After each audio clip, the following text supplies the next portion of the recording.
Cette femme pense qu'elle est seule dans son foyer alors que depuis 10 ans de mariage, son mari a une deuxième femme. Écoutons cette histoire car elle est remplie de leçons. Merci. Est vraiment zélé dans la foi, qu'il sait l'Éternel. C'est un frère vraiment dévoué. Et à la jeunesse, lorsqu'on fait des présentations, lorsqu'on a des fêtes de jeunesse, on a des sorties de jeunesse, parfois Martin donnait des exhortations à la jeunesse, comment se tenir, comment rester ferme jusqu'au mariage. En tout cas, Martin était un exemple parmi nous, il était un exemple. Tout le monde voulait être comme Martin, l'enviait parce que c'était vraiment un frère qui servait l'Éternel. Il était beaucoup zélé dans la foi. Il partageait toujours des paroles, des versets bibliques avec nous à chaque fois qu'on se racontait. Même dans la rue, quand tu croises Martin, Martin te donne une courte exhortation pour t'exhorter vraiment à tenir bon dans la foi.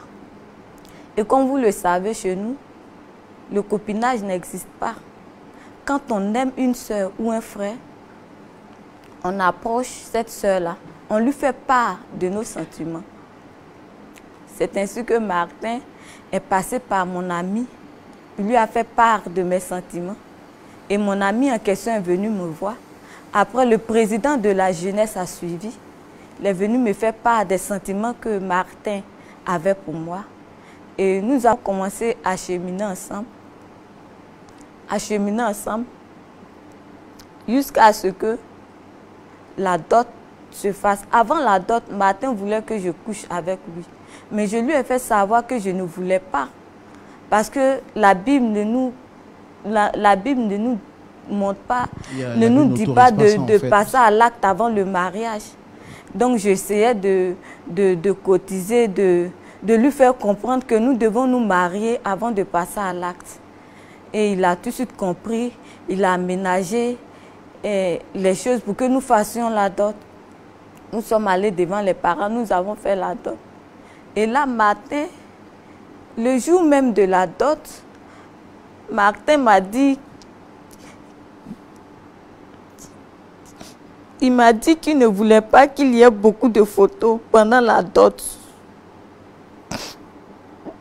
Il vous a dit qu'il ne voulait pas avoir beaucoup de photos, c'est-à-dire? Il ne voulait pas avoir assez de photos. Moi qui voulais publier ma dot sur les réseaux sociaux, mais Martin n'a pas accepté. Martin m'a dit qu'il ne voulait pas, qu'il voulait que cela reste dans l'anonymat. Alors, nous avons fait la dot. Il n'y avait qu'un seul photographe. Et quelles sont les raisons qu'il a avancées pour ne pas que les photos soient publiées? Il a dit qu'il voulait vivre, qu'il ne voulait pas se faire voir, qu'il voulait que cette dot reste dans l'anonymat, qu'il ne voulait pas que ces photos se promènent sur les réseaux sociaux, sur Instagram, WhatsApp et autres. Et j'ai accepté. Même mes copines qui étaient venues à la fête étaient obligées de ranger les téléphones dans les sacs. C'est ainsi que nous avons fait la dot. Mais là encore,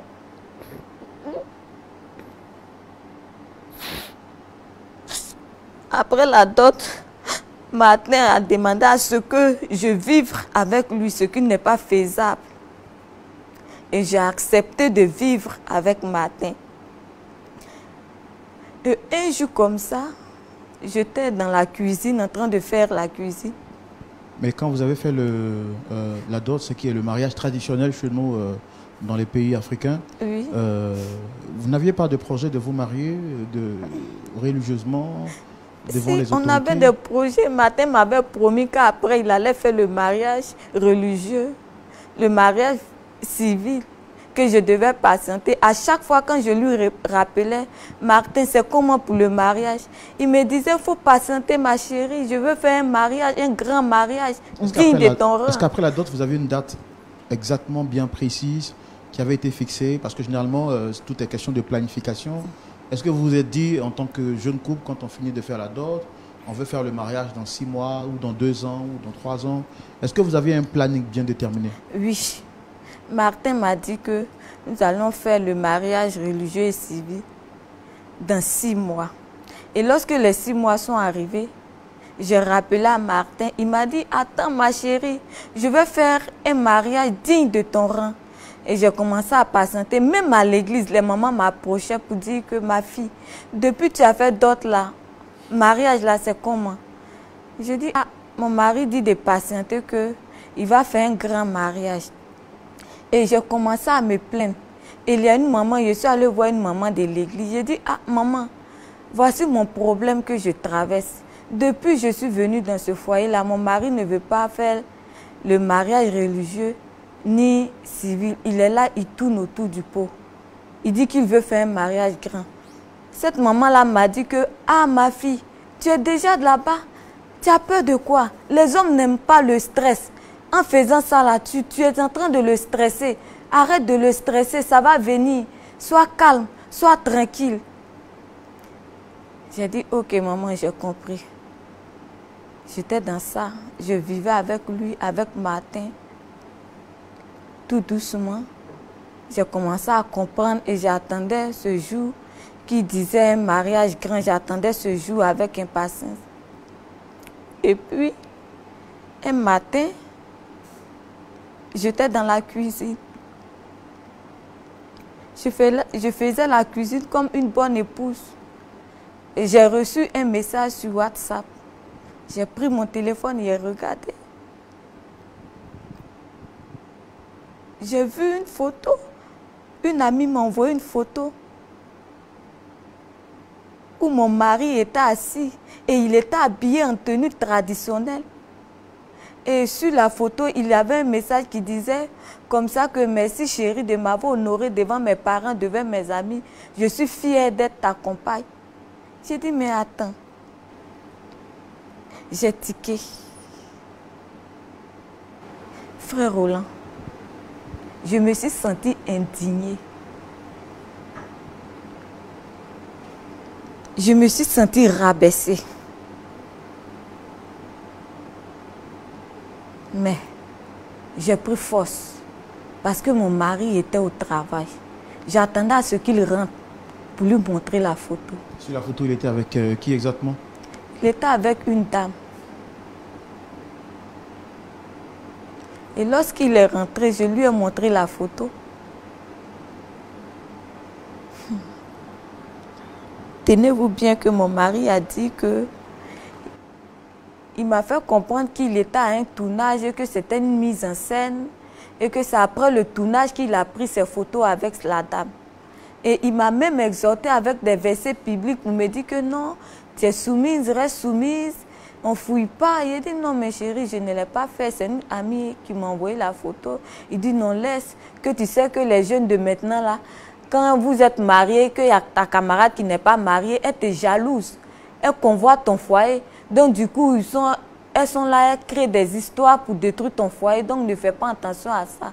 Et j'ai cru, avec des versets à l'appui, nous avons prié à l'issue de cette discussion. Nous avons prié. Et j'étais là. J'étais confiante.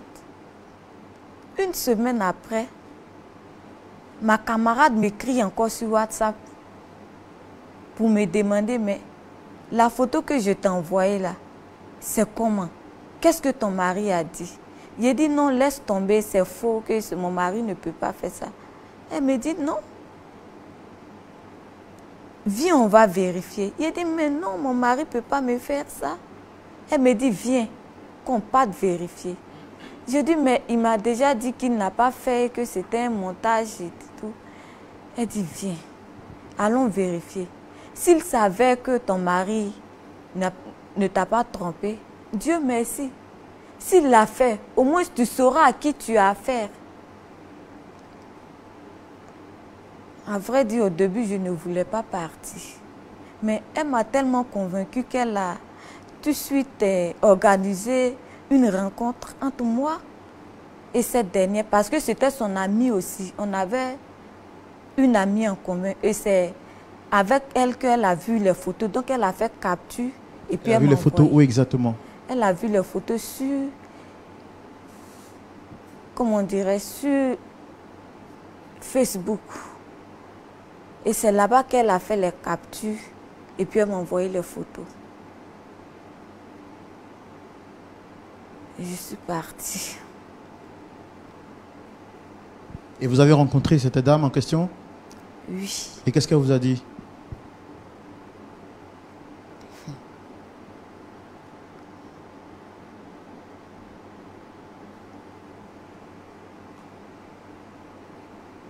Qu'est-ce que cette dame vous a dit en question? Cette dame m'a dit qu'effectivement, elle était dotée. Elle a été dotée par ce monsieur-là, que le monsieur l'a dotée. Elle m'a dit que le monsieur l'a dotée. J'ai été choquée. Frère Roland, nous sommes à l'église. Nous cherchons des frères qui vivent à l'église. Si ces frères-là retournent encore dans le monde, frère Roland, figurez-vous que j'étais vraiment très déçue de mon mari.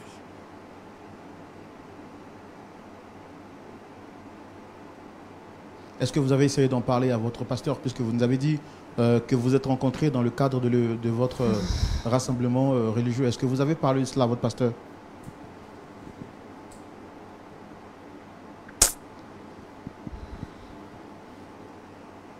Oui. Le pasteur a même convoqué une réunion.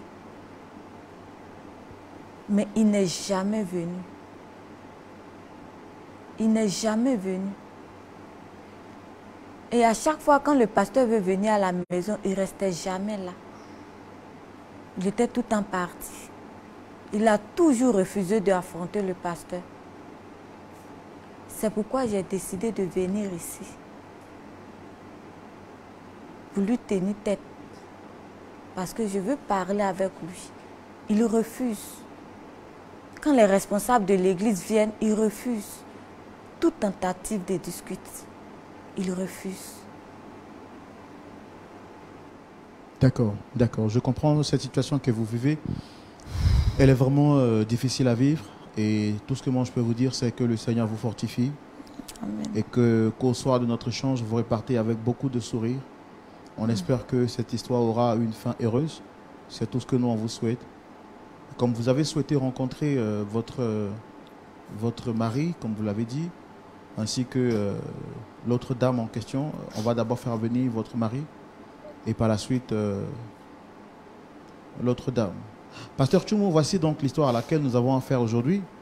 Il est question d'une jeune dame qui a accepté de faire confiance à un monsieur, mais malheureusement, elle se rend compte que sa confiance a été trahie. Et donc, elle est passée par tous les moyens pour rencontrer les hommes de Dieu de son assemblée. Il n'y a pas de solution.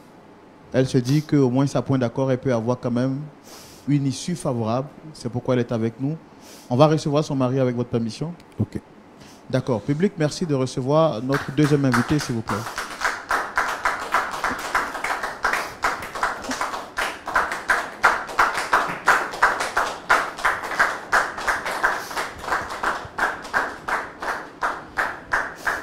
Shalom, monsieur.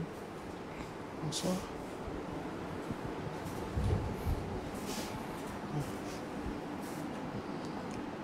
Monsieur Martin Bankouli, c'est bien cela? Oui, c'est ça. Shalom, vous allez bien? Oui, ça va. Vous m'avez l'air un peu surpris.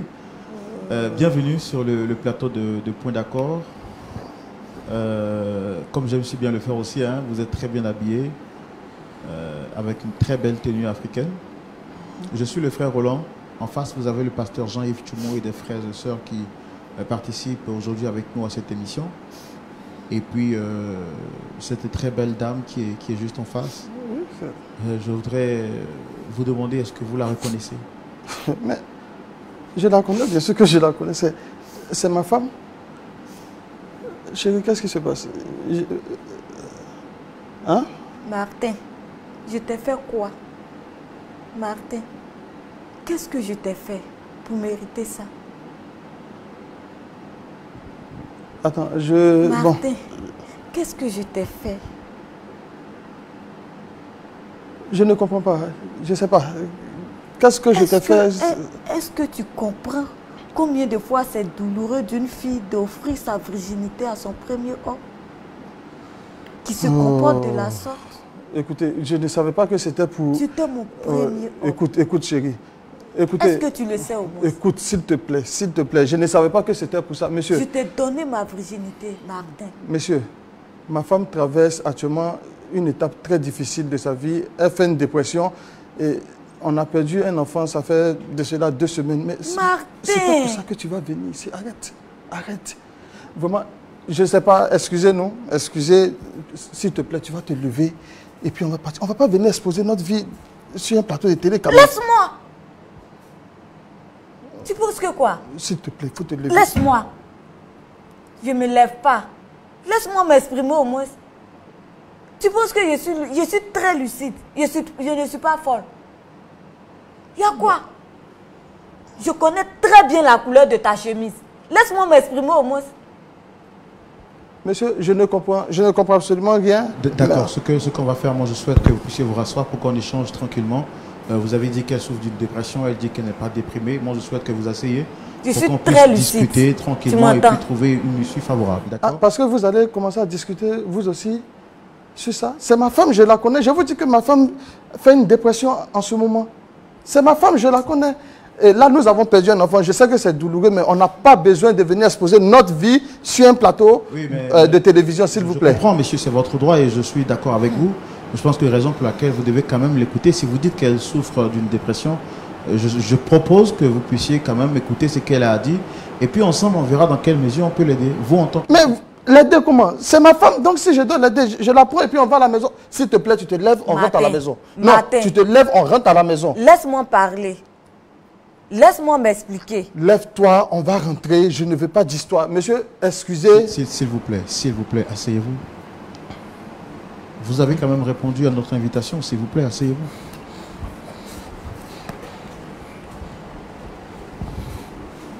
Tu peux pas faire ça. Martin, tu m'as fait ça à moi? Non, arrête, s'il te plaît. Tu m'as fait ça à moi, Martin. Bon, qu'est-ce que j'ai bien pu te faire? Monsieur, que tu me fasses ça. Écoute, moi je ne comprends plus La rien. fille sur la photo, qu'est-ce que tu m'avais dit?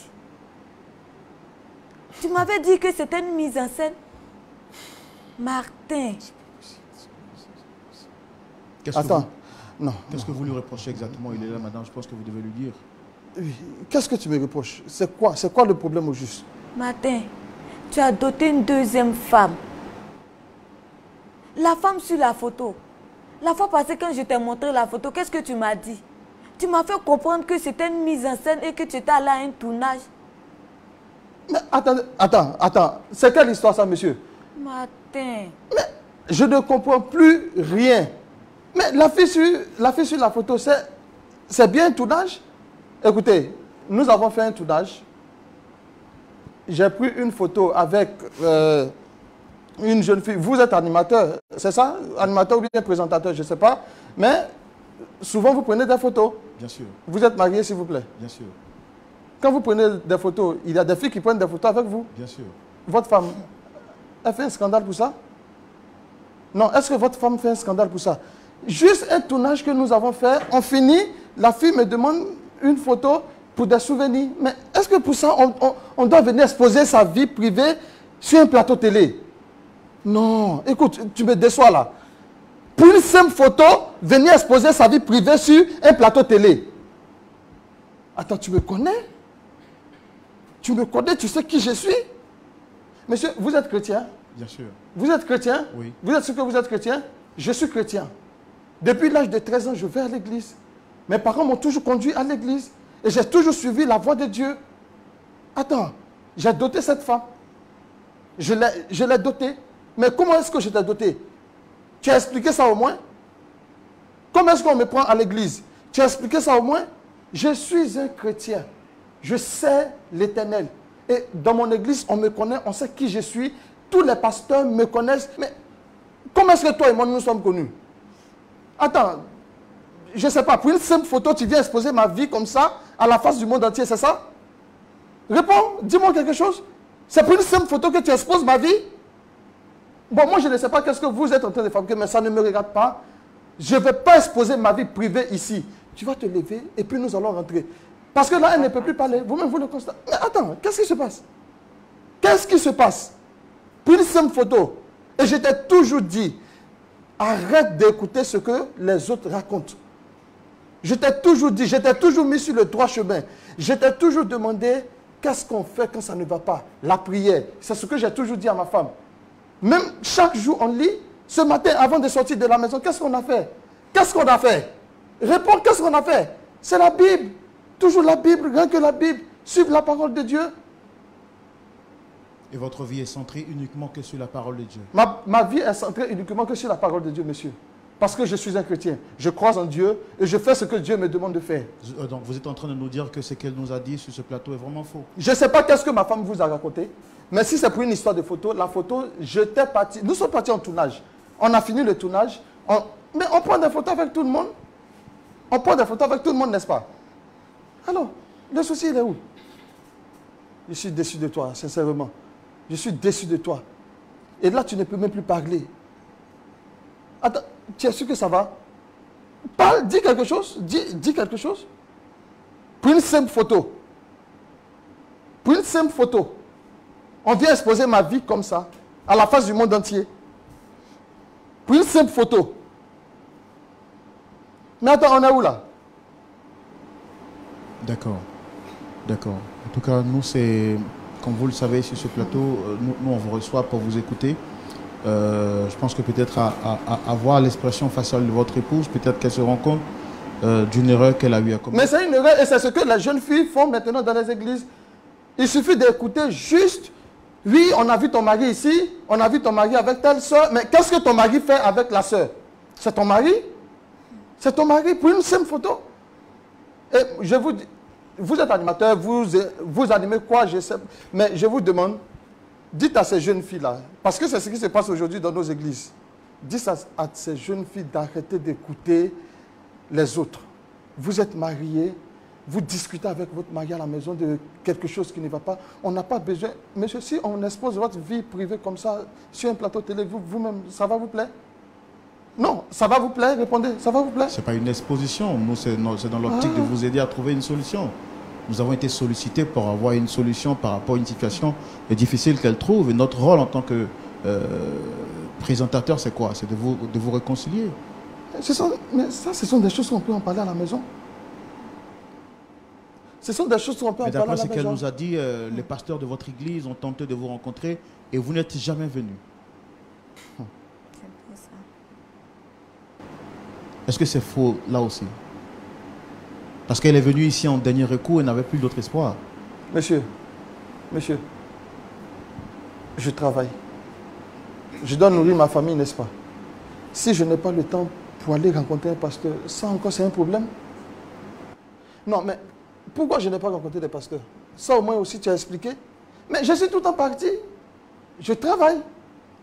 J'ai des obligations. Je dois nourrir ma famille. Je dois payer ma maison. C'est parce que tu refuses. Pardon. Tu as fini de m'exposer? Pardon. Un peu de calme, s'il vous plaît, monsieur, ne vous emportez pas. De me calmer comment? De me calmer comment, monsieur? Pour ainsi peu, on peut exposer la vie de son mari comme ça? Et vous me demandez de me calmer? Je comprends. Vraiment, calmez-vous. Calmez-vous. Nous, pour finir, je pense que notre échange, elle a souhaité rencontrer une deuxième personne. On voudrait bien recevoir cette deuxième personne avec votre permission également. Et c'est qui? On va découvrir ensemble cette personne, si vous permettez. Bon, écoutez, moi, ça ne me dérange pas. Vous pouvez rencontrer qui vous voulez, écouter qui vous voulez. Je vous l'ai déjà dit, je suis un chrétien, je vais à l'église et ma foi chrétienne, je n'en doute pas. Donc, si vous voulez rencontrer ma famille, mes proches, ça ne me regarde pas. Ça, voilà, ce n'est plus à mon niveau. D'accord. Je comprends que vous, comme vous le dites, hein, vous êtes un bon chrétien et tout ce qui vous intéresse, peu importe les personnes que nous invitons, vous n'attendez que la venue du Seigneur Jésus-Christ. Ok, c'est bien noté. Exactement. On va recevoir, très cher public, avec votre permission, une autre personne, s'il vous plaît.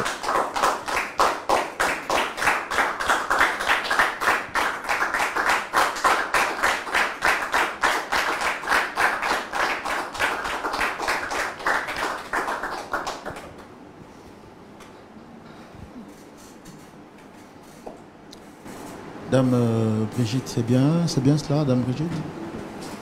Shalom, vous allez bien? Oui, ça va. Merci de répondre à notre invitation et surtout à l'invitation de votre ami juste en face. Alors, vous avez été sollicité par elle. Moi, je suis le frère Roland, présentateur de l'émission Point d'accord. En face, vous avez le pasteur Jean-Yves Tchomo et une autre personne justement sur ce plateau. Et je voudrais vous demander, est-ce que vous allez bien? Oui, ça va, par la grâce de Dieu. Je vais bien. D'accord. Monsieur Bankouli, est-ce que vous reconnaissez cette dame? La deuxième partie sera disponible demain à 6 h du matin. N'oubliez pas d'aller regarder, abonnez-vous, partagez et likez. Car c'est une émission très intéressante. Je vous vraiment un conseil de la regarder. Regardez-la car elle est vraiment très instructive. Merci bien.